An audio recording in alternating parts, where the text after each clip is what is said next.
सबसे ज्यादा पूजा पाठ किसके हो रहा है? इसका मतलब आपका पूजा पाठ स्वीकार नहीं हो रहा है क्योंकि कॉलेजियम में आपका कोई जज ही नहीं बन रहा है। इसका मतलब पूजा ठीक से हो रही है क्या? एक छोटा सा किस्सा सुना, बहुत समय हो गया है, लेकिन अगले 2-3 मिनट में बात खत्म करूंगा। एक बार क्या हुआ कि दादाजी गुजर गए और ये सारे किस्से इस देश की जनता के नसों में है। पिताजी धार्मिक आदमी थे। एक आदमी आया और कहा कि अब इनकी आत्मा कहीं ऊपर रुकी हुई है, अगर आप गौदान नहीं करेंगे तो पार नहीं होगा। तो गौदान कराया, नई गाय ले गया, तो नाम नहीं लूंगा, इशारे में समझ जाएंगे। उसके कुछ दिन बाद आए तो पिताजी ने कहा दादाजी की आत्मा कैसी है?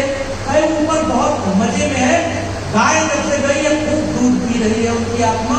एक दिक्कत है, सोने के लिए चारपाई नहीं, नई चारपाई तुरंत दौड़ करके, पता नहीं चिंता थे पिताजी की इतनी सेवा हुई कि नहीं हुई, लेकिन जब वो गुजर गए तो उनकी आत्मा को कोई कष्ट न हो, इसलिए पिताजी ने नई चारपाई बनाकर दान कर दी। तो जिसको दान की वो लेकर घर गए। कुछ दिन बाद लौटे तो कहे कि दादाजी कैसे हैं? तो कहे गाय का बढ़िया दूध पीते हैं, नई की चारपाई पर बढ़िया से सोते हैं, बस एक दिक्कत है उनको जो है गया बाजार घूमने में दिक्कत होती है कि तो साइकिल अगर मिल जाती तो थोड़ा बाजार सुबह शाम घूमते जाए जाती है। तुरंत नई साइकिल लेकर के आए और ये सब देख रहा था उनका एक पोता, दादा का पोता और पिताजी का बेटा। अगली बार जब वो आए तो उन्होंने पूछा कि दादाजी कैसे? तो जैसे ही उसने बताया कि नई गाय का बढ़िया दूध पी रहे हैं, चारपाई पर बढ़िया सोते हैं और रोज सुबह शाम बाजार चाय पीने जरूर जाते हैं, तुरंत वो बच्चा खड़ा होकर बोला कि ये आदमी झूठ बोल रहा है। सामने से वो बोला कैसे? तो कहा कि जितना तीनों चीज बाबू आप भेजे हैं ना, एक को दादाजी को नहीं मिले। वो आदमी बोला कैसे तुमको पता? तो कहा दादाजी ने हमको चिट्ठी लिख के भेजा है कि बच्चों तुम्हारा भेजा के कोई सामान हमको नहीं मिला। और सामने वाला आदमी गुस्से में खड़ा होकर कहा कि ये चिट्ठी तुम्हारे पास किस रास्ते आई है? तो वो छोटा बच्चा खड़ा होकर बोला उसी रास्ते जिस रास्ते आपने चारपाई भेजी थी, गाय भेजी थी और साइकिल भेजी थी। वो फकीर झोला उठाकर चला गया और उसकी दुकान उस परिवार में बंद हो गई, क्योंकि वहां एक बच्चा बाबा साहब अम्बेडकर की शिक्षा को लेकर के चेतना के साथ सवाल पूछा। और हमारे लोगों को अंधविश्वास और पाखंड में फंसा दिया। हमारे पूर्व कबीर ने क्या लिखा कि मुंह को कहां ढूंढे ले मैं तो तेरे पास में, ना मैं मंदिर ना मैं मस्जिद ना काबे कैलाश में, ना मैं जब में ना मैं तब में, ना मैं व्रत उपवास में, खोजी हो तो तुझसे मिली हो पल भर की तलाश में। कहे कबीर सुनो भाई साधो मैं तो हूँ विश्वास में। और आपको मंदिर मस्जिद के नाम पर भरा। वो एक आदमी गया और वो नोटबंदी हुई थी कि जब काला धन आया, 600 जिला है भारत देश में और उनका मुख्यालय 900 बन गया है। हर जिले में अपने पार्टी का मुख्यालय बना हुआ। तो काला धन कहाँ गया? इलेक्टोरल बॉन्ड जानते हैं?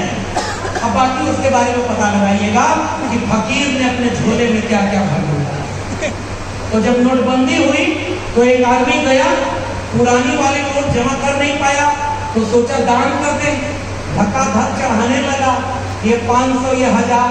बीच में एक आदमी दौड़ कर आया, रे मूर्ख नोट बंद हो गई है और तू इनको चढ़ा।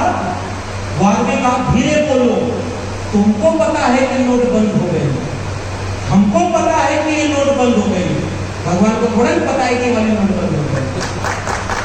तो उसके बाद वो आदमी जोर से बोला कि भगवान थोड़े नहीं नोट लेते हैं, जिसको पता है उसको पता है कि अभी 500 1000 वाली नोट नहीं बंद हो गई है, अब इसको नहीं लेंगे। बताइए चंदा कौन लिया? कहाँ गया माल? नाम लेने की जरूरत नहीं, समझदार बेचारा।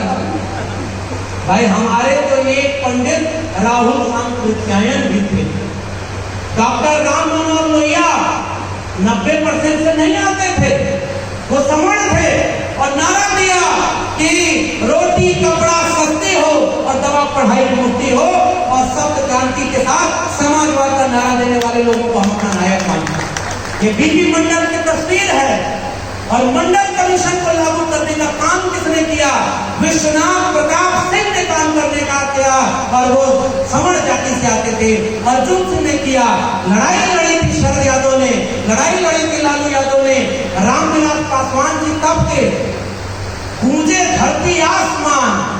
रामविलास पासवान। मजबूरी में हमारे लोग इतने कमजोर हो गए और बिहार में कुछ लोग इतने मजबूर हो जाते हैं कि बार बार पलट जाते हैं। अगर ये मजबूर न होते तो आज ताकत किसके हाथ में हो? वो लड़ाई लड़ी और आपको एक पैक्ट देकर जा रहा हूं, ओबीसी के लिए आरक्षण मिलना था मंडल कमीशन में। और दिल्ली में जंतर मंतर पर अनशन करने कौन बैठे थे पता है? सबसे ज्यादा रैली करने वाले का नाम था मान्यवर कांशीराम, और जंतर मंतर पर लागू कराने के लिए अनशन पर बैठने वाले जब लोग कोर्ट चले गए तो उसके खिलाफ बैठे थे रामविलास पासवान। ये है एससी एसटी ओबीसी की एकता, और जिसके लिए हम 90% की बात करते हैं। ये इतिहास नहीं पढ़े तो पता नहीं, और इसलिए नहीं पता है क्योंकि शिक्षा आपको पता नहीं और आप अपने आइकॉन को जानते हैं। तो बिंदेश्वरी प्रसाद मंडल ने जो लड़ाई लड़ी, उस लड़ाई को गांव गांव पहुंचाया गया है। और आपके आरक्षण को जब लागू किया गया तो क्या नारा लगाया? आरक्षण कहां से आई? कर्पूरी की मां, और उसके आगे गाली भी दी। आज भारत में दे रहे हो, गालियां भी था। उत्तर प्रदेश के मुख्यमंत्री राम नरेश यादव और यहाँ मुख्यमंत्री कर्पूरी ठाकुर, ओबीसी समाज के लोगों देखो जाति के नाम पर क्या हुआ। दिल्ली से चौड़ा भेजा संदेश, बार बनावट कर्पूरी और भेष चलाना राम नरेश। यह अपमान जाति के नाम पर किसने किया? बढ़ जा पतियोला से या छोड़ जा नदियोला से। किसने नारा बनाया था? अहिरों की बुद्धि घुटने तो होती 12 बजे बाद होती। ये भी बिंदेश्वरी प्रसाद मंडल जब मुख्यमंत्री थे तो गंगा में आग लग गई, तो यहाँ पर भी एक आदमी ने खड़ा होकर कहा शूद्र जब मुख्यमंत्री बनेगा तो गंगा में आग नहीं लगेगी तो क्या होगा?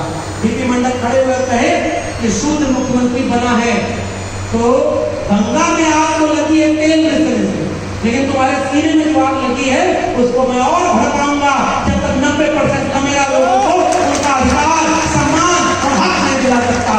बताओ गया के लोगों, कॉलेजियम सिस्टम को गांव में समझा पाएगा? नहीं समझा। लेटरल एंट्री जैसा एक बिल आया है, चोर दरवाजे से ज्वाइंट सेक्रेटरी बना रहा है। बताओ उसको रोक पा रहे क्या? अगर लेटरल एंट्री, कॉलेजियम और प्राइवेटाइजेशन को नहीं रोक पाए तो जाति जनगणना की लड़ाई लड़ पाएंगे क्या? इसलिए आज के सामाजिक न्याय सम्मेलन की असली लड़ाई को वक्त बहुत हो गया है। मैंने भी वक्त ज्यादा ले लिया, लेकिन इन भाषणों का कोई मतलब नहीं निकलेगा। जितना मेहनत करके ये आयोजन किया गया, मंच पर इतने सम्मानित लोग बैठे हैं, इन भाषणों का, इन कार्यक्रमों का कोई मतलब नहीं निकलेगा अगर इस कार्यक्रम के बाद इस बात को गांव गांव पहुंचाने के लिए टोली बनाकर आप गांव में नहीं निकलेंगे तो तब तक इस बात को समझाने के लिए कोई नहीं आपको।